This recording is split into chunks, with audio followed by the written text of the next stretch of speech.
puis pour vous, fallait consulter les CGV avant d'aller chez les certificateurs, notamment dans le cadre des redevances annuelles où là il faut faire super attention parce que ça peut bloquer un certain nombre d'organismes. Bonjour et bienvenue dans cette vidéo dans laquelle nous allons parler du transfert de certification Calliope. Le transfert, c'est un sujet, on ne sait pas trop, ça peut faire peur, personne ne comprend vraiment ce qu'il en est. Donc vraiment l'objectif dans cette vidéo, c'est de vous expliquer en quoi ça consiste, vraiment les textes de loi qui permettent d'organiser un petit peu tout ça. Pour en parler, donc, je suis accompagné de pas mal de monde de chez Certivopac, donc bienvenue à vous toutes et tous. Donc j'ai Gwenaëlle du service commercial vente. Gwenaëlle, tu vas nous en dire un petit peu plus sur comment faire une demande de transfert. On va parler ensemble finalement du comment, enfin même du pourquoi et du comment. Voilà. C'est ça. On ira jusqu'à la signature d'un contrat de transfert chez Certifopac et derrière ce que ça va enclencher. Ensuite, on va avoir Corentin. Corentin, donc dans ta casquette d'auditeur et de certificateur, tu vas nous en dire plus sur les documents qui vont te permettre finalement de finaliser ce transfert de certification. Et on va parler aussi du lien avec l'ancien certificateur et le nouveau certificateur, donc celui qui récupère la certification. Et enfin, Nadia, en tant que chargée d'affaires, on va discuter ensemble de tous les enjeux liés à la reprise d'une certification, parce que quand on reprend une certification, on réintègre un cycle de certification normal, donc il faut planifier derrière, que ce soit l'audit de surveillance ou le renouvellement. Ce que je vous propose déjà, avant qu'on rentre vraiment dans le processus Certifopac, c'est de se recentrer, comme on fait d'habitude, sur la réglementation. Okay, parce que tout ce qu'on va dire là, ça n'a pas été inventé par Certifopac, c'est issu de la réglementation.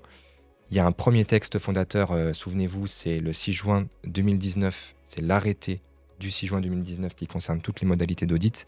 C'est dans cet arrêté qu'on va voir vraiment tous les aspects, par exemple tous les prérequis pour obtenir Calliope, toutes les modalités pour planifier un audit initial de surveillance ou de renouvellement.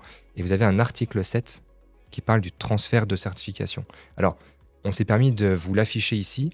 Et la petite particularité de cet article 7, quand même, il faut le rappeler, c'est qu'il a été notamment modifié par un nouvel arrêté qui est tombé, lui, le 31 mai 2023, qui est venu un petit peu compléter tout ça.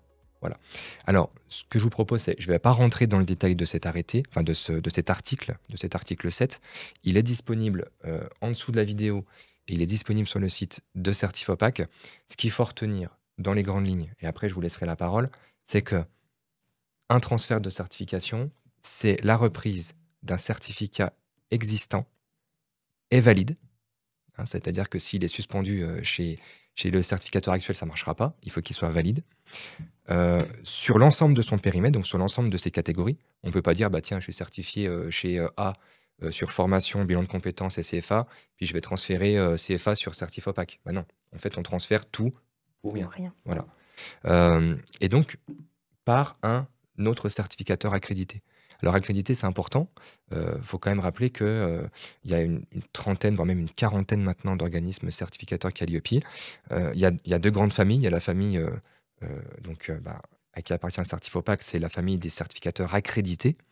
Donc accrédité, c'est quoi? C'est on a été donc évalué, soumis à des inspections très régulières par le COFRAC, et donc on a une accréditation qui nous permet de délivrer la certification.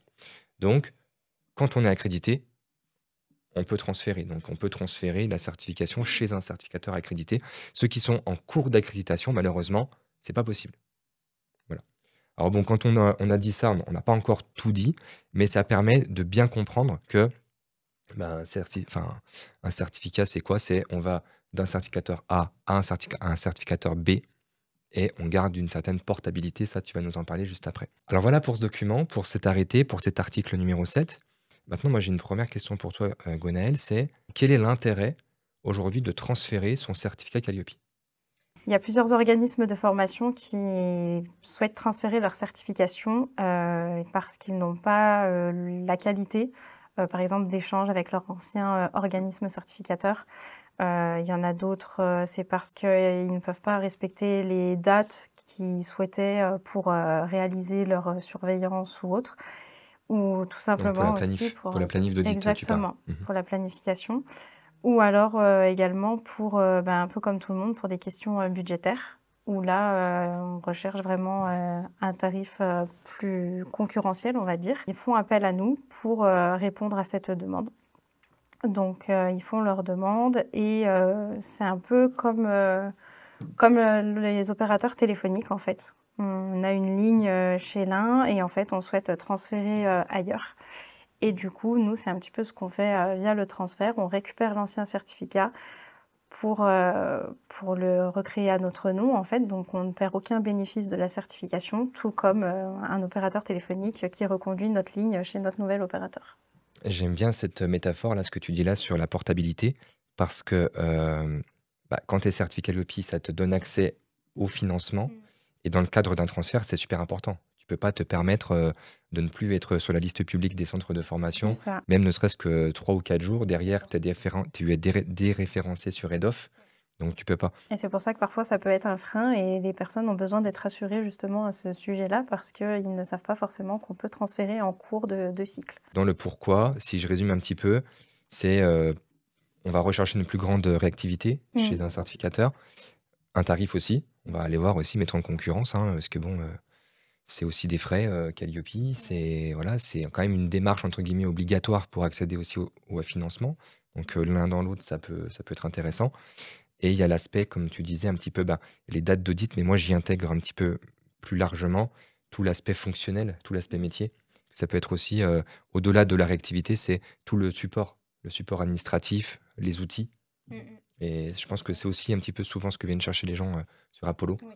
avec l'aspect, le bloc planif, le bloc chargé d'affaires, avec les coordonnées de son chargé d'affaires aussi. Et ça, c'est important. Ce que je te propose maintenant, c'est peut-être de faire une démo du formulaire de devis Oui, sur le site web. ok. Donc on a une page devis sur le site que on peut directement accéder via la page tarif. C'est un formulaire tout bête. Alors, je vais me mettre en situation d'un client, ou d'un futur client. Et puis tu vas me dire tu vas m'expliquer un petit peu les questions, pourquoi cette question, en quoi c'est important aussi après derrière par rapport à cet article 7 de l'arrêté et le lien après qu'on fera avec Corentin et avec Nadia sur l'audit. Donc on demande d'abord s'il s'agit donc une certification initiale, surveillance ou renouvellement. Donc dans le cas d'un transfert, on peut partir soit pour une surveillance, soit pour un renouvellement. Alors ça, c'est super important. Oui. Ça veut dire qu'au final, j'ai été certifié là il y a 3 mois. On peut directement transférer chez un autre D'accord, j'ai pas besoin organisme d'attendre certificateur. à la fin du Il n'y a cycle pas de actuel. délai. Non. D'accord, super. Donc c'est là où je vais dire, voilà, j'ai pas encore fait ma surveillance. Je peux cocher Oui, surveillance après transfert. tout à fait. Allez, je me lance. Donc surveillance après transfert. Donc ensuite, on demande sur quelle catégorie d'action vous êtes déjà certifié. Donc là, en l'occurrence, on va choisir action de formation. On vous demande ensuite si vous souhaitez ajouter une nouvelle catégorie d'action à votre certificat actuel pour le prochain audit. Donc on va vous demander si vous souhaitez ajouter une nouvelle catégorie d'action, auquel cas on vous proposera un audit d'extension du coup. Donc là, chez Certifopac, on perd pas le nord, quoi. On dit, allez, il y a le Exactement. transfert plus derrière Mais un peut-être, potentiel audit d'extension. Non, mais c'est très intéressant parce que, comme tu le disais tout à l'heure, c'est vrai que ça peut faire aussi l'objet derrière d'une évolution d'activité et de se dire, tiens, ok, j'étais certifié sur formation continue, je vais faire du bilan de compétences, je peux en profiter aussi. Tout à fait. Ok, donc là, si je mets oui, j'imagine que derrière, je vais On pouvoir demande aller sur quelle cocher. catégorie on veut être. Allez, et j'y vais. Ensuite, on demande le secteur d'activité. Ensuite, on vous propose une liste des certificateurs actuels. Donc, c'est à vous de nous dire chez quel certificateur vous êtes D'accord. certifié actuellement. Et ensuite, on vous demande pourquoi vous souhaitez transférer votre certification en étant bref, si c'est un souci de communication avec l'ancien organisme certificateur ou si c'est une recherche, plutôt un comparatif de devis ou ce genre de choses. Ça n'a pas d'incidence sur la demande. Pas du C'est-à-dire que tout. voilà, c'est plus pour nous en termes de recherche, de bien comprendre au final l'intérêt de la personne à transférer. C'est ça, et de comprendre aussi vos attentes quant à Certifopac également. On vous demande si vous avez été considéré nouvel entrant lors de l'audit initial. Donc là, c'est spécifique à l'audit de surveillance. Si vous êtes nouvel entrant, vous êtes majoré d'une demi-journée d'audit. Donc c'est important de le savoir avant de pouvoir vous préparer un devis personnalisé. Et oui, parce qu'après, c'est Nadia qui va planifier la surveillance et qui va dire C'est ça. non, mais attention, c'est pas 0,5 jours, mais c'est une journée C'est ça. oui. parce que j'étais nouvel entrant. Ensuite, on vous demande de déposer votre dernier rapport d'audit qui est en cours de validité. Donc, c'est ce que vous avez dû recevoir par votre par votre organisme certificateur actuel et également votre certificat en cours. Donc nous, ça nous permet de vérifier sur quelle catégorie d'action vous êtes actuellement certifié et savoir si on est dans les délais pour pouvoir réaliser votre audit également. Il n'y a pas une petite anecdote là-dessus où des personnes, des fois, sont à 2 jours de leur fin Ça nous est de déjà arrivé, oui. certification et en fait, elles demandent un transfert. On leur dit, bah non, c'est pas possible. Oui, Là, je vois aussi dans le commentaire ces éléments, donc moi, je les dépose, mais ils seront demandés aussi à l'ancien certificateur parce que c'est la réglementation qui l'impose. oui, Voilà. tout à fait. Ça évite aussi un petit peu les fraudes parce que moi, sinon, je pourrais modifier Oui. un document PDF En et dire effet, que ouais. je suis certifié à date, alors que non, c'est de notre responsabilité aussi d'aller voir l'info Mm. chez le certificateur. Ensuite, on présente les offres tarifaires en rappelant un petit peu les options. Donc, les 3 offres, à savoir que c'est vraiment des offres tout compris, donc aucun frais cachés, pas de frais de déplacement d'auditeur, etc.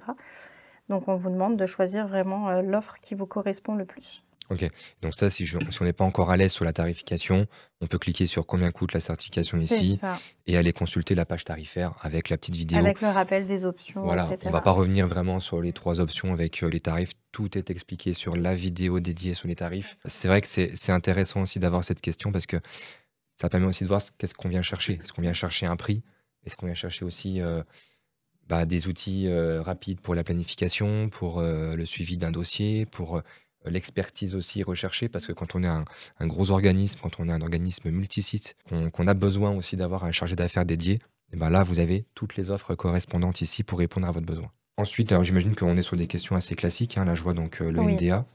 NDA, numéro sirène, le nom de l'organisme, etc. Donc, je vais déposer mon bilan pédagogique et financier. Ensuite, question sur le chiffre d'affaires. Voilà, donc on vous demande dans quelle catégorie de tranche plutôt de chiffre d'affaires vous êtes. Ensuite, votre site internet si vous en avez un, les informations de votre société. Donc, le nom commercial, le numéro sirène, l'adresse du siège social. Disposez-vous de locaux en propre. Donc, ça, c'est si j'ai un local pour animer de la formation. C'est ça, Ok. Mais si c'est par exemple, si j'ai mon siège social à mon domicile, c'est là où je vais mettre non. exactement. D'accord. Là, on va mettre oui. L'adresse de votre local est-elle la même? Alors, c'est là où on peut distinguer les 2 adresses. Êtes-vous un organisme monosite ou multisite? On rentre pas dans le détail de qu'est-ce qu'un organisme multisite. C'est pas l'objet de la vidéo, mais en tout cas, il y a une page, un article dédié sur lequel vous pouvez aller cliquer directement dans le formulaire pour voir si vous êtes concerné. Ce qui est important quand même, hein, là, on va aller au bout, on va voir en quoi ça consiste, parce que dans le cas d'un transfert d'un organisme multisite, ça complexifie un petit peu la tâche, dans le sens où on va vérifier les sites qui sont présents sur le certificat. Donc on va vérifier si ça répond bien aux différentes obligations de la réglementation. Les éléments d'information. Donc, ok. Le numéro de téléphone. Oui. Le responsable légal. Alors, on pose aussi des questions à la fin. Suis-je accompagné? C'est ça? Oui, c'est ça, si vous êtes accompagné dans votre démarche de certification. Donc, à vous Ça sert à quoi ça? de s'assurer que qu'on reste dans des raisons d'impartialité, que vous ne serez pas audité par votre accompagnateur, parce que les accompagnateurs peuvent également être auditeurs Calliope. Et donc, pour des raisons d'impartialité, un accompagnateur ne peut pas auditer, par exemple. Ok. Est-ce que j'ai subi un retrait ou un refus de certification dans les 3 derniers mois? Donc, c'est important de le savoir. Si c'est le cas, il faudra attendre donc 3 mois pour pouvoir repasser votre certification. Par contre, si c'est un certificat qui a touché à sa fin, il ne faut pas le considérer comme un retrait. Avez-vous un lien d'intérêt à déclarer auprès de Certifopac? Donc, si j'ai un lien d'intérêt, c'est là où je vais dire je connais bien le gérant. C'est ça, exactement. Donc, toujours pour des raisons d'impartialité. Je vais aussi pouvoir donner mon accord pour d'éventuels audits à réaliser à À distance distance, c'est ça. pendant le cycle, notamment bien sûr la surveillance qui peut se faire à distance. Une signature numérique pour attester que mes informations sont bien véridiques. Et j'envoie. J'ai digéré un petit peu toutes ces informations. Derrière, qu'est-ce qui se passe? Donc, nous, on va rédiger une proposition commerciale personnalisée donc, à votre organisme par rapport à ce que vous nous avez transmis. Ensuite, c'est à vous de faire le nécessaire sur l'application Apollo si vous souhaitez travailler avec nous, transférer votre certification. Et vous pouvez donc signer via l'application Apollo. Et on vous demandera le règlement que lorsque l'on planifiera l'audit en question. Ok. Donc, si vous devez être, votre audit de surveillance doit avoir lieu peut-être dans 6 mois, eh bien, on vous demandera le règlement seulement dans 6 mois. Et une fois qu'on a la signature du contrat, nous, dans la partie commerciale, on prévient notre pôle audit. On leur fait un petit mail en indiquant que tel organisme de formation veut faire appel à nous pour un transfert de certification. Et c'est notre pôle audit qui va faire la demande des anciens documents auprès de l'ancien organisme certificateur pour collecter les informations. Ok, donc là, c'est Corentin. Exactement. Alors, C'est ça. juste avant, par rapport à l'interface Apollo, donc Oui. on crée un compte. Après, moi, je me connecte dessus en tant qu'organisme, entre guillemets, prospect. Je vais pouvoir donc consulter le contrat que tu auras édité. Je vais pouvoir le signer en ligne. Et c'est gratuit au final. Le transfert est gratuit. Oui, le Voilà, je vais transfert est payer totalement le pris en prochain charge par audit, quoi. Certifopac, exactement. Ok, super. Donc ensuite, tu contactes le pôle audit, c'est voilà, donc Corentin ou un membre de l'équipe. Derrière, comment ça se passe? Parce qu'en plus, c'est un petit peu l'étape la plus touchy dans le sens où c'est quand même bien réglementé par ce fameux article 7. Il y a des documents obligatoires à aller chercher chez l'ancien certificateur, enfin chez le certificateur actuel. Dis-nous-en un petit peu plus. Voilà, est-ce que tu as, comment ça marche? Ouais. Comme on l'a vu juste précédemment dans la demande de devis, nous, c'est pas parce que vous transmettez tout simplement les documents demandés, donc à savoir les conclusions du dernier audit, ce qui constitue en fait le rapport d'audit, ainsi que votre certificat actif chez l'organisme certificateur auquel vous êtes certifié pour le moment, on a quand même cette obligation de contacter l'organisme certificateur, l'OC, pour lui demander les documents de son côté. Donc du coup, on prend contact avec cet organisme, donc souvent par mail, on lui demande les informations et à la réception de ceux-ci, on va du coup les analyser, regarder du coup ces documents. Donc ces documents, une copie du certificat émis, un dossier détaillant les non-conformités détectées et le plan d'action associé pour y remédier. C'est ça, hein? Exactement. Exactement. Ok. Donc du précédent audit, Du précédent audit. le dernier audit. C'est ça, du dernier audit réalisé chez l'OC, l'ancien OC, simplement. Donc par rapport à ça, nous, on contacte du coup l'organisme certificateur. Alors des fois, il y a plus ou moins du coup un délai qui peut se mettre en place, mais généralement ça va relativement vite. En moins d'une semaine, on a du coup les retours de ces documents-là. Et à réception de ces documents, du coup, on a un devoir, c'est de du coup les analyser, regarder ce qu'il était sur, par exemple, le dernier audit. Quand tu dis qu'il y a un délai, dans l'argumentation, on parle de 15 jours. Donc c'est à la fois court et long, 15 jours, parce que si le client veut transférer rapidement, il est quand même bloqué. Enfin, si le certificateur actuel veut l'enquiguiner un petit peu, il peut tirer jusqu'au 14e jour, 15e jour pour nous envoyer les docs. Exactement. Qu'est-ce qui se passe si au 15e jour, on n'a pas les documents? Si jamais on n'a pas du coup une réponse de la part de l'OC dans les 15 jours, nous derrière on va faire ce qu'on appelle un signalement auprès du COFRAC pour tout simplement voilà, signaler le fait que l'ancien OC ne respecte pas un Donc point en OC, vigueur de la réglementation. l'organisme certificateur. Après, on n'est pas bête, ça veut dire que c'est fait en toute bienveillance avec le confrère. C'est que on relance régulièrement. Voilà, on n'attend pas le 15e jour pour mettre le COFRAC en copie. Non, on envoie des mails régulièrement. On commence à les connaître aussi un petit peu, quelques-uns, certains, à qui on a les boîtes mail directement. Donc, ça peut aller plus vite que 15 jours, mais la réglementation nous permet de débloquer certaines situations où, voilà. Mais dans la majeure partie des cas, on n'attend quand même pas les 15 jours. Généralement, ça va plutôt vite. Il y a quand même une bonne relation entre les organismes certificateurs et on reçoit assez rapidement du coup les éléments. Et souvent, il y a un autre sujet là-dessus, c'est que des fois, donc on va faire une demande. Donc on va envoyer un mail à l'ancien certificateur et il va nous dire ah oui, mais là le client actuellement il respecte pas nos conditions contractuelles. Par exemple, il n'a pas payé une redevance annuelle, il n'a pas payé son dernier audit, donc il est entre guillemets un peu coincé le temps qu'il règle ce qu'il a à régler à son certificateur. Est-ce que ça arrive souvent ça? Ça peut arriver. C'est pas non plus des choses qui arrivent très souvent, mais ça peut arriver. Moi, j'ai déjà eu le cas. Donc. Ou alors les clients mettent tout en œuvre finalement pour débloquer cette situation. S'il y en a un impayé, ils vont vite le solder pour pouvoir faciliter le transfert, par exemple. Et oui, c'est pas parce que la réglementation euh, permet d'organiser tout ça que le client ne doit pas respecter les CGV de son certificateur. Alors, après, les CGV d'un certificateur, elles sont soit très claires, soit très lisibles, soit très, comment dire, soit très flou. Ça, après, c'est en fait tant pis pour vous, fallait consulter les CGV avant d'aller chez les certificateurs, notamment dans le cadre des redevances annuelles où là, il faut faire super attention parce que ça peut bloquer un certain nombre d'organismes parce qu'il faut payer l'audit à venir plus la redevance annuelle. Et des fois, c'est très compliqué. Plus les frais de rupture, Oui, plus certains frais qui de pour rupture. certains sont très élevés. Ok, donc, Corentin, tu collectes les documents chez le certificateur actuel et tu vas analyser tous ces éléments.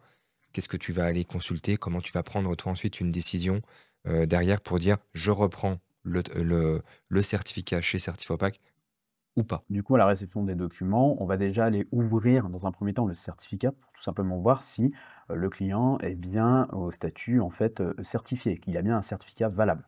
Donc du coup, vis-à-vis des documents qu'on a collectés, on l'ouvre, on consulte les dates de validité, on regarde également le périmètre, si celui-ci est bien correspondant à ce qu'a demandé le client lors de la demande de transfert. On regarde également tout ce qui est raison sociale, numéro de NDA, si on a bien tout ce qui correspond à ce que nous, on a de notre côté sur l'application. On va ensuite aller regarder les conclusions du dernier audit, en fait. Donc, il y a deux possibilités. Première possibilité, l'audit précédent n'a pas donné lieu à des non-conformités. Donc, dans ce cas-là, on n'a pas le plan d'action associé aux éventuels écarts. Donc, dans ce cas-là, c'est généralement en consultation d'un rapport qui fait figurer qu'il n'y a aucun écart. Deuxième possibilité, on se retrouve face à un précédent audit où il y avait des écarts, qui peuvent être de l'ordre de non-conformité mineure ou alors majeure.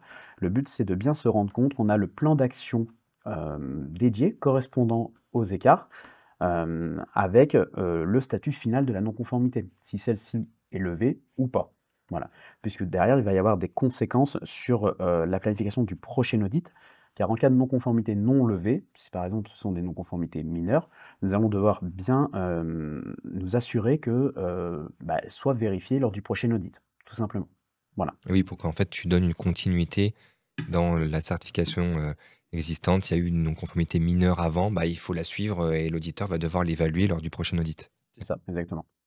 Donc après, à l'analyse du coup de ces documents, on va pouvoir, au niveau du pôle audit, statuer sur l'acceptation du transfert ou pas. Et donc après, notifier le pôle commercial pour qu'il puisse passer à la suite du process. Donc là, on est sur la partie chargée d'affaires, chargée administrative. Comment ça marche derrière? C'est quoi ton travail, toi, une fois que tu as plus d'informations, tu as tous les documents qui ont été analysés par les auditeurs. Derrière, comment tu vas avancer sur le dossier? Alors, donc on va s'assurer que le dossier est complet. Donc, parce qu'il y a plusieurs étapes dans le transfert. Donc, on va vérifier plein de documents, tels que le contrat signé, que les informations clients sont bonnes, pardon. Donc, on va reprendre les liens d'intérêt.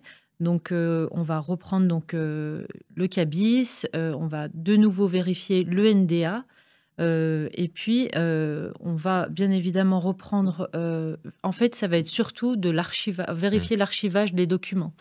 Donc, on va s'assurer que tous les documents nécessaires au transfert sont bien là. Et oui, en fait, toi, tu es garante de l'archivage, de la bonne collecte de tous les éléments pour dire, OK, derrière, donc tu vas avoir un chargé de certification qui va prendre cette responsabilité-là. Oui, Et s'il la prend, c'est parce que toi, tu as fait le taf derrière, en amont, de dire, OK, j'ai tout collecté, c'est tout OK, tu peux y aller. c'est ça. À cette étape, on va s'assurer de la complétude du dossier. Donc, une fois qu'il est complet, ce dossier, Eh bien, on peut valider à ce moment-là la revue administrative, transférer ce dossier au pôle audit qui va prendre le relais. Exactement. Et donc là, du coup, après, donc le dossier nous revient de notre côté. Et étape très importante, il faut à tout prix que ça soit un chargé de décision de certification qui ne soit pas intervenu sur le dossier au préalable, notamment sur tout ce qui est vérification, par exemple, du rapport d'audit, ce genre de choses, assez en amont. si toi, par exemple, tu as fait le mail à l'ancienne OC et tu as déjà préanalysé le rapport, les non-conformités et Voilà. autres, suis intervenu auparavant sur une étape d'évaluation. Donc, au point de vue de la norme, on va dire que je suis bloqué. Je ne peux pas procéder du coup à la décision de certification. La norme d'accréditation de Certifopac qui permet voilà, de bien pouvoir délivrer Calliope. C'est ça. D'accord. Ok. Donc du coup, à partir de là, donc une autre personne prend le relais et va se charger d'éditer et d'envoyer le certificat au client. Donc par rapport à ça, il va y avoir une phase du coup avant décision de certification qu'on appelle la revue, avant décision de certification. Donc voilà, donc pour passer du coup cette étape et aller directement au final, au document rendu, hein, le certificat, on va pouvoir du coup vous éditer et vous envoyer directement via l'application Apollo un certificat. Donc du coup, on va pouvoir éditer et envoyer le certificat au client et par la même occasion, en parallèle, envoyer un mail à l'ancien organisme certificateur pour l'informer que nous reprenons la certification du client et que lui, de son côté, il peut tout simplement arrêter la certification du client dans sa liste de clients certifiés de son côté. côté. Qu'il y ait 2 certificats Calliope valides dans 2 bases distinctes, parce que derrière, ça peut faire un conflit aussi sur la liste publique. Oui, voilà, exactement. Sur la liste publique, générer un conflit. Donc voilà, donc c'est généralement une notification mail hein, qui est envoyée. Et pour l'édition et l'envoi du certificat, chose très importante, mais on va devoir conserver l'antériorité de certaines dates de l'ancien certificat.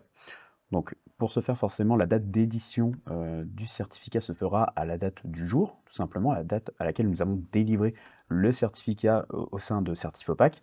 Mais pour la date de fin de validité de celui-ci, elle reprendra en fait l'historique de l'ancien certificat qui avait été émis chez l'ancien organisme certificateur. Alors ça, c'est une bonne remarque. Comment on matérialise ça sur Apollo? Donc là, moi, j'ai mon onglet certification. Et donc, c'est ce que tu dis là. Donc là, j'ai pris un exemple ici. J'ai été certifié chez mon ancien OC le 1er juillet 2024, par exemple. Donc, j'ai un certificat qui court jusqu'au 30 juin 2027, donc 3 ans. Et toi, tu as pris une décision le 15 avril 2025. Donc à la date d'aujourd'hui, ce qui fait que lorsque vous ouvrez votre certificat, vous allez avoir du coup plusieurs dates, et notamment la durée du certificat qui ne sera pas la même, puisque le début de validité du certificat se fera du coup à aujourd'hui, au 15/04/2025, et la fin de validité va être conservée par rapport à l'ancien certificat. Et oui, donc en fait, ça c'est très logique. C'est pas parce que tu transfères que ça te décale d'autant la durée de ton certificat. En fait, on reprend l'info de la fin de validité du certificat existant. Ça y est, j'ai enfin transféré chez Certifopac. Alors là, c'est un peu technique parce qu'on présente notre process interne. Ça, c'est pas des choses que le client voit forcément. Il est informé tout au long du cycle. On a d'ailleurs un système de timeline dans laquelle on a vraiment toutes les phases et on peut savoir où on en est. Est-ce qu'on est en phase de revue administrative, de suivi dossier. Donc, par rapport à ça, j'ai envie de dire, soyez rassurés. C'est que on a la main, on informe, que ce soit dans la partie, on va dire, contractuelle, audit ou planification sur le dossier d'audit. Et derrière, on a un chargé d'affaires attitré le plus souvent. Ça va aussi être en fonction de votre offre tarifaire. Mais en tout cas, grâce à ça, vous savez où vous en êtes dans votre dossier. Voilà, ça, c'est quand même super important. Je suis certifié, j'ai transféré chez Certifopac. Je dois maintenant planifier mon prochain audit. Comment ça marche ? Alors du coup, selon l'offre choisie, mais la plupart de nos clients choisissent donc l'offre minimum à un chargé d'affaires dédié. Et de ce fait, c'est le chargé d'affaires donc, qui va prendre la main sur cet audit suivant, qui va s'assurer que le client donc, réalise, donc, de par les diverses relances qui seront effectuées, la planification de l'audit dans les temps. Et donc ensuite, je vais sur Apollo et je peux planifier mon prochain audit. Donc c'est quand même plus clair pour tout le monde, je pense. C'est quand même assez technique comme sujet, donc bien faire attention, bien sûr. N'hésitez pas à contacter nos équipes, que ce soit par exemple Gwenaël au service commercial, ou voilà, que ce soit sur le site web, que ce soit sur YouTube, sur LinkedIn, nous rejoindre. Vous pouvez poser vos questions dans les commentaires ou prendre un rendez-vous avec nous. On se fera un plaisir de vous présenter tout ça. En tout cas, à bientôt. Merci à vous.